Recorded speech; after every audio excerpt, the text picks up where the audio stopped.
CMR Shopping Mall grand opening on 10th September in Miapur.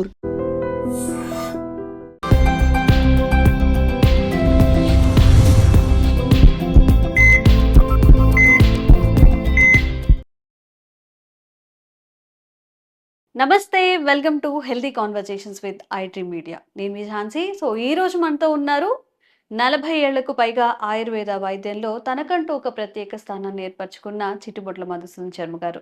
మరి వంటింటి చిట్కాలకు care of అడ్రస్గా మనం చిట్టుబొట్ల శర్మ గారిని చెప్తూ ఉంటాము. మోకాళ్ళ నొప్పులకు సంబంధించి ఇంట్లో ఏదైనా తయారు చేసుకునే రెసిపీస్ ఉన్నాయా? పైన లేపనాలు కానీ మెడిసినల్గా తీసుకునేవి కానీ ఏమైనా ఉన్నాయా? ఈరోజు అడిగి తెలుసుకుందాము. నమస్తే అండి. నమస్తే మా. సార్, చాలా మందికి ఇప్పుడు వయసు రీత్యా వచ్చే వ్యాధులు అనొచ్చు. అందులో మోకాళ్ళ నొప్పిని మనం ప్రధానంగా చూసుకోవచ్చు. బట్ ఇప్పుడు యంగ్‌గా ఉన్నప్పుడే 30-40 లోపే చాలా మందికి మోకాళ్ళ నొప్పులొస్తున్నాయి. అసలు మన జీవనశైలిలో మార్పుల వల్ల మోకాళ్ళ నొప్పులొస్తున్నాయా? మనం దీన్ని ఏదైనా సెటరేట్ చేసుకొని వాటిని న్యాచురల్‌గా తగ్గించుకునే మార్గాలు ఏదైనా ఉన్నాయా? మోకాళ్ళ నొప్పులు రావడం ఒక వయస్సు వచ్చిన తర్వాత హ్మ్. చాలా మందిలో సర్వసాధారణం అమ్మా. కానీ ఈ రోజుల్లో జీవనశైలి సరిగా లేకపోవడం చేత, హ్మ్. ఆహార విధి విధానాలు సరిగ్గా లేకపోవడం చేత, హ్మ్. ఇంతకుముందే మీరు చెప్పినట్లు చిన్న వయస్సులోనే మోకాళ్ళ నొప్పులు రావడం మొదలైంది. హ్మ్. సో ఇంతై ఇంతింతై ఒటుడింతై అన్న చందాన హ్మ్. క్రమక్రమంగా ఇది పెరిగిపోతూ మరి చాలా అసౌకర్యంగా పరిణమిస్తూ అనారోగ్యాలకు కూడా ఇది కారణభూతం అవుతూ హ్మ్. చాలా ఇబ్బందికరమైనటువంటి జీవితాన్ని కొనసాగించవలసిన పరిస్థితి హ్మ్. క్రమక్రమంగా చాలా మందిలో ఎదురయ్యేటువంటి పరిస్థితి ఏర్పడి అవును. చిట్ట చివరికి మరి ఆపరేషన్స్ కూడా తప్పని పరిస్థితి ఏర్పడేటువంటి పరిస్థితి ఎక్కువ శాతం మందిలో కలుగుతుందమ్మా. అవును. దీనికి ఇంతకుముందే చెప్పినట్లు జీవన విధానాలు సరిగ్గా లేకపోవడం. అంటే హ్మ్. వ్యాయామరహితమైనటువంటి జీవితము, అదేవిధంగా fast foods, junk foods, bakery foods, ice creams, carbohydrates ఎక్కువగా ఉన్నటువంటి ఆహార పదార్థాలు తీసుకోవడము, వేళకు ఆహారం తీసుకోకపోవడము, సమయానికి సరిగ్గా నిద్రపోకపోవడము, మానసిక ఒత్తిళ్ళు ఒకటేమిటమా.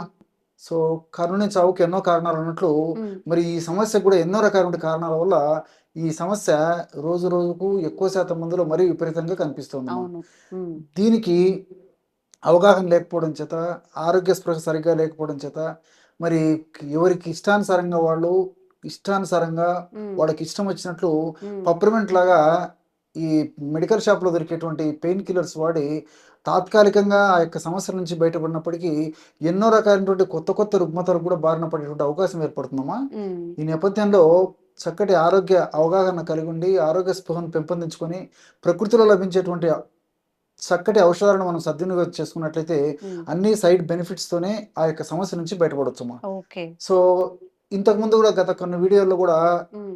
అన్నీ అనుభవపూర్వకమైనటువంటి ఫార్ములాస్ చెప్పడం జరిగిందమ్మా. హ్మ్. ఎంతోమంది వాడి ఫలితాలను పొందిన తర్వాతనే ఆ ఫీడ్‌బ్యాకే మన ప్రేక్షకులకు తెలియజేయడం జరిగింది. హ్మ్. అలాంటి మరొక చక్కటి సింపుల్ రెమెడీ, అందరికి అందుబాటులో ఉన్నటువంటి రెమెడీ, హ్మ్. ఈజీగా తయారు చేసుకునేటువంటి రెమెడీ, ఈజీగా వాడుకునేటువంటి రెమెడీ, ఈజీగా రిజల్ట్ కూడా వచ్చేటువంటి రెమెడీ చెప్తాను చూడండమ్మా. ఓకే. సో, నల్ల నువ్వులమ్మా. నల్ల నువ్వులు. నల్ల నువ్వులను హ్మ్. కాస్త వేయించేసేసి హ్మ్. మిక్సీలో వేసేసి బాగా కలిపిన తర్వాత ఆ యొక్క చూర్ణంలాగా తయారైనటువంటి ఒక ఔషధాన్ని ఒక 50 గ్రాములు తీసుకోవాలి. హ్మ్. అంటే ఇప్పుడు తేనెలాగా అయిపోతుందా అది? అంతే అమ్మా. బాగా చాలా ఎక్కువగా బాగా కలిసిపోతుందమ్మా. చేయాలి. ఓకే. బాగా కలిసిపోయేటట్టు చేస్తే సరిపోతుంది అంతే. హ్మ్. బరక చూర్ణం అంటారమ్మా దాన్ని. హ్మ్. హ్మ్. బరక బరకగా చూర్ణం. హ్మ్. అంటే అదంతా మిక్స్ అయిపోతే సరిపోతుంది. ఓకే. సో, ఒకవేళ నల్ల నువ్వులు సమయానికి దొరకకపోతే హ్మ్. ప్రత్యామ్నాయంగా తెల్ల నువ్వులైనా వాడుకోవచ్చమ్మా. హ్మ్. నల్ల నువ్వులైతే రిజల్ట్స్ కూడా తెల్ల నువ్వుల కంటే బావుంటాయి. ఓకే. సో, నల్ల నువ్వులు శ్రేష్టము. హ్మ్. లేని పక్షంలో తెల్ల నువ్వులు కూడా వాడుకోవచ్చు. ఓకే. సో, ఆ యొక్క నువ్వుల చూర్ణం ఒక 50 గ్రాములు తీసుకోవాలి. హ్మ్. అట్లే ఓమము. హ్మ్. దీన్ని అజవాయిన్ అనేటువంటి పేరుతో పిలుస్తుంటారమ్మా. హ్మ్. వాము అనేటువంటి పేరుతో పిలుస్తుంటారు. హ్మ్. వామును కాస్త వేయించేసేసి చూర్ణంలాగా తయారు చేసుకొని ఒక 50 గ్రాములు అది తీసుకోవాలి. హ్మ్. అట్లే శొంఠి చూర్ణం అమ్మా. హ్మ్. శోధించేటువంటి శొంఠి చూర్ణం. మనకు శొంఠి చూర్ణం మార్కెట్‌లో దొరుకుతుంది. శొంఠి కొమ్ములు మార్కెట్‌లో దొరుకుతాయి. హ్మ్. సో, శొంఠి యొక్క చూర్ణాన్ని ఒక 50 గ్రాములు తీసుకోవాలి. హ్మ్. చివరగా అశ్వగంధ చూర్ణం. హ్మ్. మనకు అశ్వగంధ చూర్ణం కూడా మార్కెట్‌లో దొరుకుతుందమ్మా. ఓకే. ఇది ఒక 50 గ్రాములు తీసుకోవాలి. హ్మ్. ఈ 4 పదార్థాలు ఒక్కొక్కటి 50 గ్రాముల చొప్పున కలపడం వల్ల హ్మ్. 200 గ్రాముల మెడిసిన్ తయారైపోతుంది. ఓకే. ఈ 200 గ్రాముల మెడిసిను హ్మ్. మనకి రోజు 5 గ్రాముల చొప్పున వాడుకుంటే హ్మ్. కరెక్ట్‌గా 40 రోజులకు ఒక హ్మ్. మండలం. హ్మ్. సర్వసాధారణంగా ఆయుర్వేద ఔషధాలు మినిమమ్ ఒక మండలం వాడాలని చెప్పి చెప్తుంటారమ్మా. ఓకే. సో, ఇది ఒక మండలానికి సరిపోతుంది. హ్మ్. సో, ఉదయం ఒక అర టీ స్పూన్ పొడి, రాత్రిపూట ఒక అర టీ స్పూన్ పొడి. హ్మ్. ఆహారానికి ఒక 10-15 నిమిషాల ముందు నోట్లో వేసుకొని నీళ్ళైనా తాగొచ్చు, లేకపోతే కాస్త పాలలో కలిపి తీసుకోవచ్చు, తేనెతో కలిపి తీసుకోవచ్చు, ఎలాగైనా వాడుకోవచ్చమ్మా. ఎన్ని రోజులు వాడాల్సి ఉంటుంది? ఇది ఎక్కువ రోజులు వాడినప్పటికీ ఎలాంటి ఇబ్బంది ఉండదమ్మా. 3 మాసాలు 4 మాసాలు ఇంకా ఎక్కువ రోజులు కూడా వాడుకోవచ్చమ్మా. ఓకే. ఎక్కువ రోజులు వాడిన ఇబ్బంది ఉండదు. కానీ ఇక్కడ మీరు గమనించాల్సింది ఏంటంటే అమ్మా, శొంఠి వేడి చేసేటువంటి గుణం ఉంది, నువ్వులకి వేడి చేసేటువంటి గుణం ఉంది, వాముకు వేడి చేసేటువంటి గుణం ఉంది. సో కొంతమంది శరీర తత్వాన్ని అనుసరించి మరి హాఫ్ టీ స్పూన్ అంటే 2.5 గ్రామ్స్ ఒక పూటకి, అంటే రోజుకి ఒక 5 గ్రాముల చొప్పున తీసుకున్నటువంటి వాళ్ళలో కొంతమందిలో మాత్రం వేడి చేసేటువంటి తత్వం ఉండి వేడి గుణం ఉండేటువంటి వాళ్ళలో వేడి లక్షణాలు ఉత్పత్తి అవుతుంటాయి. సో ఈ నువ్వులు, వాము, శొంఠి సర్వసాధారణంగా వేడి గుణాలు ఉంటాయమ్మా. సో సర్వసాధారణంగా వేడి తత్వం ఉండి వేడి చేసేటువంటి తత్వం ఉన్నటువంటి వాళ్ళలో అయితే కొంతమందిలో ఈ యొక్క ఔషధం వాడుకోవడం వల్ల, అంటే ఈ డోస్ అమ్మా, సో ఔషధం అయితే మంచిదే, కొంచెం డోస్ ఎక్కువ తీసుకోవడం వల్ల కొంతమంది వేడి లక్షణాలు ఉత్పత్తి అవుతుంటాయి. అంటే కళ్ళు మంటలుగా ఉండడము, కాళ్ళు చేతులు మంటలుగా ఉండడము, మలమూత్రాలు కొద్దిగా మంటగా ఉండడము, ఇలాంటి కొంతమందిలో కలుగుతుంటాయి అనమాట. అటువంటి పరిస్థితి ఏదైనా ఉంటే అలాంటి వాళ్ళు 1/2 టీ స్పూన్ కాకుండా ఒక 1/4 టీ స్పూన్ వాడితే సరిపోతుందమ్మా. అంతేగాని ఔషధాన్ని అయితే మానేయాల్సినటువంటి అవసరం లేదు. అటువంటి లక్షణాలు ఏదన్నా వచ్చేటువంటి సూచన నుండి వచ్చినట్లయితే మరి ఆ యొక్క ఔషధాన్ని డోస్ తగ్గించుకొని వాడుకోవడం వల్ల ఎలాంటి ఇబ్బంది ఉండదు. 40 రోజుల మెడిసిన్ మరి ఇంచుమించు 80 రోజుల దాకా కూడా వాడుకోవచ్చు.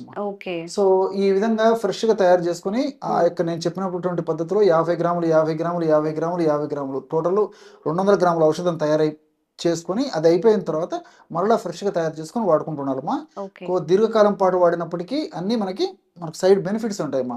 ఉదాహరణకి నువ్వుల్లో ఉన్నటువంటి లిగ్నాను ఇలాంటి ఔషధాలు కూడా ఇలాంటి రసాయన పదార్థాలు కూడా ప్రత్యక్షంగా పరోక్షంగా మోకాళ్ళలో గుజ్జు త్వరగా అరిగిపోకుండా, మోకాళ్ళలో గుజ్జు బాగా ఉత్పత్తి అయ్యేందుకు, అదేవిధంగా మోకాళ్ళలో గుజ్జు సక్రమంగా పనిచేసేందుకు చాలా చక్కగా ఉపయోగపడేటువంటి పరిస్థితి ఈ లిగ్నాన్స్ వల్ల కలుగుతుంటుందమ్మా. అదేవిధంగా శొంఠిలో షాగోలు, జింజరాలు అనేటువంటి రసాయన పదార్థాలు కూడా నొప్పిని తగ్గించేందుకు చాలా అద్భుతంగా పనిచేస్తాయి. అంతేకాకుండా ఈ నొప్పి అనేటువంటి ప్రక్రియ జరిగేటప్పుడు ఆ నొప్పి అనేటువంటి ప్రక్రియ జరిగేటువంటి భాగంగా ఆ ప్రాంతంలో మోకాళ్ళ భాగంలో IL-2, అదేవిధంగా IL-2 తర్వాత ప్రోస్టాగ్లాండిన్స్ ఇలాంటివన్నీ అనేక రకాలైన రసాయన పదార్థాలు ఉత్పత్తి అవుతుంటాయమ్మా. ఇవన్నీ కూడా హానికారకమైన రసాయన పదార్థాలు. ఈ హానికారకమైన రసాయన పదార్థాల యొక్క ప్రభావం చేతనే నొప్పి, పోటు, సలుపు, బాధ ఇవన్నీ విపరీతంగా పెరిగిపోతుంటాయి అనమాట. మరి అలాంటి హానికారకమైన రసాయన పదార్థాల ఉత్పత్తిని తగ్గించేందుకు, ఉత్పత్తి అయినటువంటి రసాయన పదార్థాలను శక్తి రహితంగా నిర్వీర్యంగా చేసేందుకు కూడా శొంఠిలో ఉన్నటువంటి జింజరాలు, షాగోలు అనేటువంటి రసాయన పదార్థాలు ఉపయోగపడతాయమ్మా.